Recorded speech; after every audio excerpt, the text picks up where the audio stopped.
Welcome to 20 Minute Tabletop, a podcast sharing the love of all things tabletop gaming in bite-sized pieces. I'm your host, John Wiki, here today with my co-host, Stevie. It's the most wonderful time of the year. Nope, not the winter holidays. It's Free RPG Day. Or, it was. Today, we're talking about our adventures around the Orlando area on Free RPG Day. What is Free RPG Day, you say? Participating retailers will receive a treasure trove of new and exclusive RPG adventures, previews, and accessories to provide an unparalleled day of role-playing celebration. Attendees will get to snag cool exclusives, maybe play new games, and be surrounded by like-minded gamers. This year, we decided to do a game store crawl in Eastern Orlando. We visited 4 different game stores, including the Crafty Gamer, the Collective, the Haven, and Cloak Blaster Gaming Pub. We each picked up some free RPG stuff at each location, and we also bought some games because we all know I can't not buy a game. Our first stop was the Crafty Gamer in Winter Park, Florida. Now, you might recognize that name if you listen to episode 5 on MegaCon Orlando because they were there. Crafty Gamer is the first candle and hobby shop hybrid.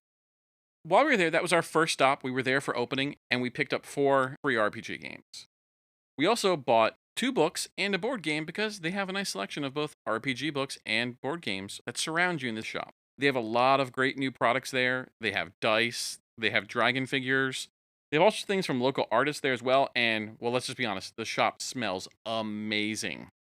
One of my favorite things about that shop is they have a lending library, so if you're sitting to hang out for a little bit, you can actually borrow a game from their shelves and try it out while you're sitting there, which is something we have done in the past. Yeah, it was nice because they have 3 small tables set up that you can play at. While that was taken up by the free RPG Day stuff that day, that's where you can just say, hey, I want to try a game, and they'll let you look and see what they have, and that's actually why the first trip we took there, we bought some of the games because we tried them. They were fun, so we had to bring them home with us. So it's a great way to go and also try some of the games before you buy them. Yeah, and like we said, they sell candles as well. My favorite is their Dragon Den candle. It kind of smells like a fireplace. But they also have room sprays, and like you said, they carry a lot of products from other small shops or local artists that may not have a brick and mortar storefront. And they're adding new artists all the time, which is kind of one of my favorite things about them, is they're helping give artists and makers without brick and mortar representation a space to sell their stuff, which I think is really cool. So from there, we went over to The Collective, a comic and game community in Almonte Springs. The Collective was super busy, but the store is also huge. There are tons of tables for gaming. They had large collections of minis, books, tons of paint options, a snack bar, and a drink cooler for tournaments and play days, a large comic collection, a small board game selection, but it was well stocked and had a lot of popular games. They had loads of RPG stuff there. It was fantastic. They had so many books and minis and maps and just a great tabletop RPG section in general. It was a whole mix of things. Everything. You had a large, obviously, D&D book section. There were different Pathfinder books there as well. I know I saw Kids on Bikes. I saw Monster of the Week. We actually bought a Monster of the Week book while we were there. I've ordered some of the stuff from their Kickstarter, but it was one of the books that we're not getting from there. I bought the soft copy from. It's just a wide mix and array of things. They had a huge wall of just minis. Everybody under the sun that you could imagine. Some huge ones and little small ones. So you could find anything you wanted there in their RPG section alone. Yeah, and I have to say, like, their collection of paint as well as, like, paint brushes was pretty impressive because a lot of hobby stores, a lot of game stores have paint, but this was extensive. Like, we're talking wall-o paint that you can literally find any shade under the sun. I also want to point out that they had a ton of trading card game items. They had Pokemon, Yu-Gi-Oh!, Magic the Gathering, and while we were there, we actually picked up some of the new Lord of the Rings Magic the Gathering cards, or new at the time. They'd only been out a week at that point. And we also came away with a membership for the year, which is fantastic because they offer their members a discount on purchases. Yeah, you get a discount, you get a free item every month that you come in there. It's a really cool little thing, and it was kind of almost that it was worth it alone at that time just to save the money for what we were going to buy and to be able to come back. Even though it's a little bit of a trek, it's worth it because it's that great of a shop. They had just expanded into the store next door to have a whole new area just for playing, they had told me about, and they have snacks and stuff there as well. It's really set up to be that kind of community that they want to be. Yeah, and when we were there for Free RPG Day, they also had a tournament going for one of the card games. I can't recall which, but there was fairly good attendance. Like almost every table, save for the two tables where the Free RPG Day stuff was set up, was taken up by people either getting ready to play in this tournament or who were there in the morning just to trade cards for this card game. Next, we went to the Haven Tabletop Games in Castleberry, Florida. This was a cool one. It was a smaller shop, but this one was great because they also featured a lot of small shops right up front and center, handcrafted stuff. They actually had some candles from Crafty Gamer there. They had stuff from Shops of Many Things. They had a blind date with a game, so they kind of described what the game was, or the type of game it was, and it was wrapped in brown paper, so you could decide to buy a game. Minis, paints, lots of trading card games, items, accessories. They had a large part of their shop was just tables for clearly they have a lot of card game playing going on there. I'd actually gone back a week later because they had a raffle for some stuff and we won some minis. So I went back to pick them up and there was a ton of tables playing some of the Star Wars games as well as some of the card games. Yeah, I also noticed in the back corner of the shop what appeared like a lending library of board games. So I think just like at Crafty Gamer, you may be able to go in and try out games there. It also makes me curious if they host like a board game night. I haven't had a chance to go back and look at their events page, but they're another store that seems that they're really intent on building the tabletop community in Orlando. I also like to call out one of the cool items we did get from there was a handmade. It was a shelf and it had Elvish burned in on the front, which was perfect for our son who wants a little hobbit room. They had a couple of shops represented there whose items I have not seen before, which was really neat because I found new places to buy stuff from. And then our final stop on our whirlwind tour was Cloak and Blaster. It's a tabletop tavern and game shop. It's near University of Central Florida or UCF. There's a game shop portion, which is on the smaller side, and then a larger tavern portion. And the tavern was fantastic. Yeah, the theming of it was amazing. I mean, there were dragon heads and owlbear heads on the wall. It really had that fantasy tavern feel to it. The menu was full of geeky themed drinks and food and tavern food. And even since we went there, they've added some other things to their item that look amazing that I want to go back for now. And they also have a game library, and you can play a flat fee to borrow and play at your table. So you pay $5 per person, and you can borrow anything from their game library and play it right there at your table, which is very unique and different. And it's a cool way that they bring in income to support their fantastic business practices, which I also need to call out. And it's really cool because they were even running a couple of tabletop RPGs there as well while we were there. And they had like that you could sign up ahead of time. One of them I know was one of the free RPG Day adventures, and one other one wasn't. And it's kind of cool because it looks like they do that other times as well, where you can come sign up, have them as a GM to run for your table. You can join with other people or bring all your own people to fill it out. And then you can sit there and have some good food and some good drinks while you play. And that fee for playing, if you're only gonna be there for a little bit, maybe it sounds a little steep, but like if you're gonna sit there and enjoy yourselves for a while, it's a great way to play, a game or two, have just some time out of the house to have a lot of fun, play some things maybe that you don't own. And it could be just a lot of fun. So I really like this. It had a great atmosphere. Everybody was friendly there. It was well themed. Everything about it just kind of drew you in. It was that really just amazing feel to it. They had a very small store up front, which didn't have as much. They had a mix of games and RPG and some dice up there up front as well. So they had a small store portion to go with everything else, but the tavern part was really, really cool. And don't think that small store didn't stop us from buying something, because we totally bought something in addition to eating there.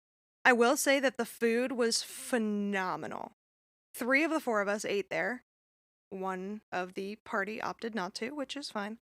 John and I also got some delicious adult beverages, of which I need to go back and try more of, because not only are they unique, they offer some twists on sort of your normal bar beverages that I really thought were interesting. The staff was super helpful, super kind, more than happy to answer questions because they don't follow the typical restaurant model of, somebody comes and takes your order and whatnot. You actually use an app to put your order in. And I thought that was a really cool way to keep their servers freed up to do other things. And it's not like getting away from having servers. It just meant there is an assigned table. So whoever's going around when you need help, like you can basically signal on the app that you need something, or you can put up, they had a thing there that you could put that you need service type of thing, that anyone could come along and grab you. So it's allowing you to kind of put that in there. And I think they had a way to order if you didn't want to use the app via paper or something like that. But like you didn't have an assigned server, but it was because they were able to float around and help everybody. So you were still getting great service.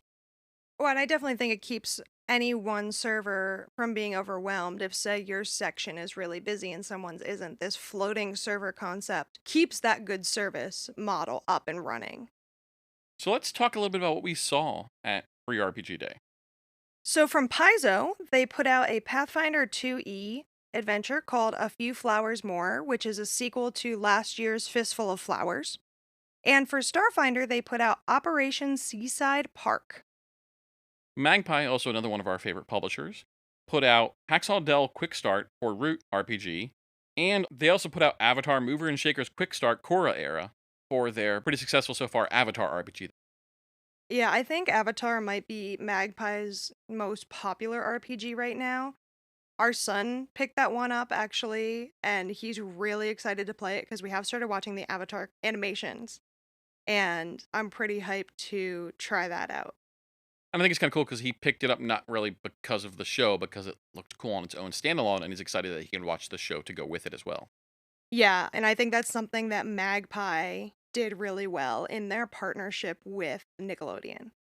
Some of the others we saw was Dragon Shield, which is a pocket guide to RPG. Wet Ink Games put out a sample of Heckin' Good Doggos, which is a game in which you are all dogs. So Gigamic Card Game put out Critical Foundation. Steamforged Games put out Animal Adventures, The Faraway Sea, another one where you are anthropomorphic animals. Dungeon Crawl Classics had Piercing the Demon's Eye by Goodman Games. Renegade Game Studios put out a G.I. Joe Transformers Cobra Khan fusion. And Come On RPG released Zombicide Chronicles. And finally, we picked up a card game called D&D Onslaught, which looks really interesting because it's kind of like a dungeon crawl, but the cards that they put out have a high impact on how that's set up. And I apologize if I'm making errors here because I haven't had a chance to play all of these. We've had a chance to kind of read through them.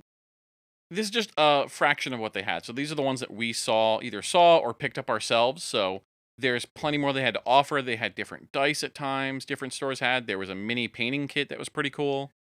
There was a heist at a museum one shot that I could not find all day, and I was really upset because it looked really cool. I believe it was a 5e compatible. And I mean, if anyone knows where I can pay for a PDF of that, please feel free to shoot us an email because I am dying to play that. So let's talk about our enjoyment of Free RPG Day. Well, you know me, I love free stuff and I love shopping, especially for games. It was really nice to try out some new locations to see what they have in stock, as well as what kind of events they offer. I always love using this as a way to discover new places. In the past, it was maybe just one new shop, but I really enjoyed this experience making a whole day out of it, a whole day out of the house, going around, as a family. We were really, I'll admit we are really lucky to have that many in our area that are travelable. It's not that we're surrounded by a plethora of game shops necessarily. We were able to travel between these shops with maybe 20, 30 minutes between most of them. So I recognize that we are lucky to have these around, that we can go between these, but it was an amazing way and a fun way to do it. And it was just fun for the whole family. If you want to know a little bit more about Free RPG Day, you can go to freerpgday.com. So you can use it to keep an eye on next year. They preview what is there, what's going to be offered, and there's also a list of stores participating, which can change every year. One of the cool things about that is they have an interactive map where you can actually go type in your zip code or a city, and they will give you geographically what will be the closest to you. And that's kind of how we chose our game crawl for this year because we saw that there were 4 stores that, like we said, are relatively ish close together on the eastern side of Orlando.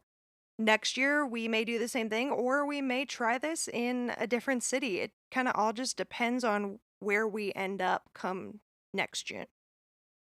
And one thing I'd also call out is, I can't speak to all of these ones that are out there. I know specifically Paizo does release their free RPG Day stuff later on. So, free RPG Day, you can go around and get the physical copy. And then later on their website, they'll offer it as a free PDF download. So, you can get this when they offer it up. But if you want to get that A Fistful of Flowers, you can get that one. You can download all of their past free RPG Days for both Pathfinder 1E and 2E and Starfinder from the previous years directly from Paizo's website. Magpie has also done that in the past. I haven't looked to see if they did it this year, but when they first came out with Root, that initial free RPG Day quick start was available for free. I don't know if it still is, but I was able to get prior years' free RPG Day items from Magpie from their website.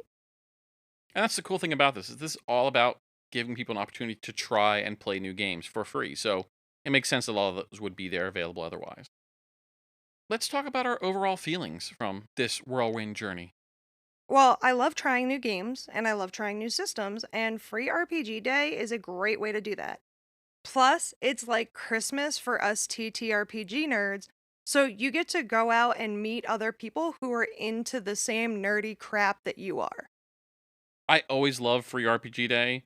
Free items help you get to try something new, and we use it as a way to discover new places, new shops. I'm always definitely up for another game store crawl next year. And we are willing to take suggestions on cities where we should do this next year. Just saying, we may work it into a vacation. I'm your host, John Wiki, and you can find me on Twitter as John_Wiki, that's Wickee, and now on Threads as John_Wiki_games. And I'm Stevie, and you can find me on social media as Stevies_games.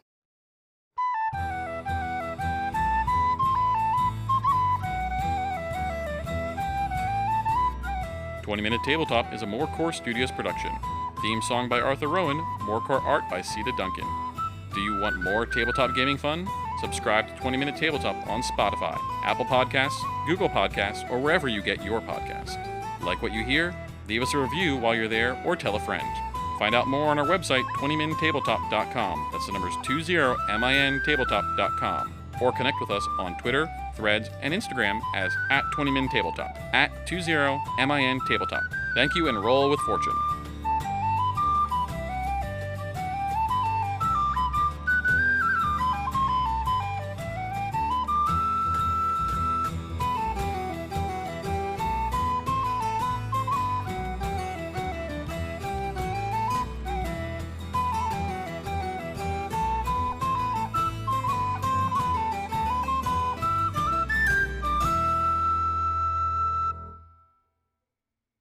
And seriously, if anyone knows where I can get this museum heist from Free RPG Day, please email me, Stevie@morecore.studio.